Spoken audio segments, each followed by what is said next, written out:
The clock had long struck midnight, and the flickering glow of the TV screen bathed the room in an eerie half-light.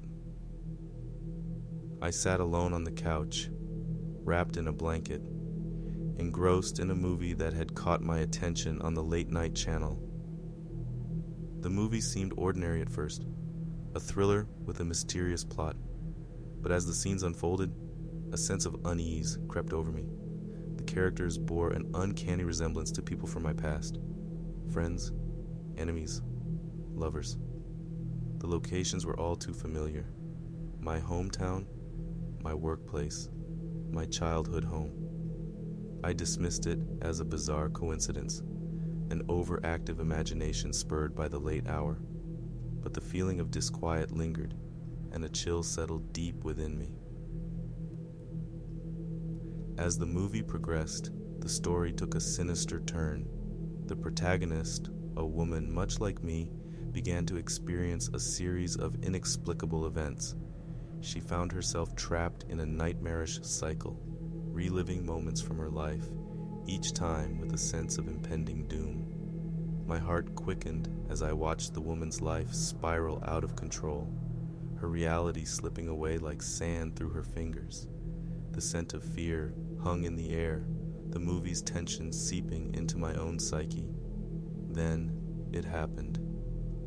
In a pivotal scene, the woman gazed into a mirror, her reflection slowly distorting, her features contorting into a grotesque parody.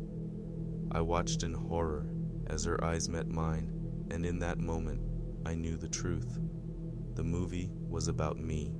Every character, every location, every haunting event, they were all mine. The realization struck me like a physical blow, a wave of nausea washing over me. I couldn't tear my eyes away from the screen, even as the woman in the movie descended further into madness. I looked around the room, desperate for some sign that I was still in control of my own life.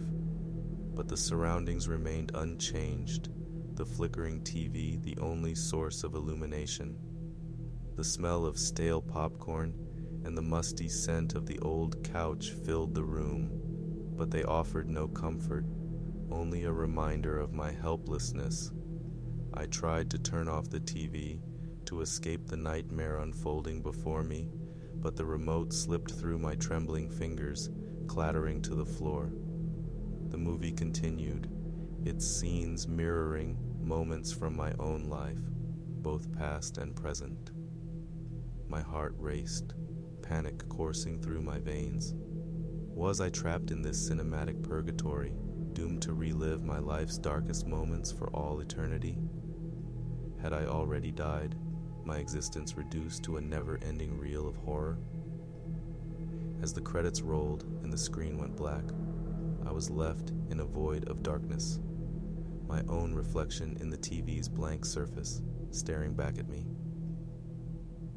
The room felt colder, lonelier, and I couldn't shake the feeling that I had crossed a threshold from which there was no return. In that moment of profound dread, a whisper echoed in the silence, a voice that seemed to come from nowhere and everywhere at once. "Welcome to your eternity," it hissed, and a bone-chilling laughter filled the room. I realized then that I was trapped in a never-ending nightmare, a prisoner of my own existence, forever condemned to watch my life play out on a cursed screen. The scent of despair and the taste of fear lingered in the air, and I knew that I was lost, a mere spectator in my own damnation.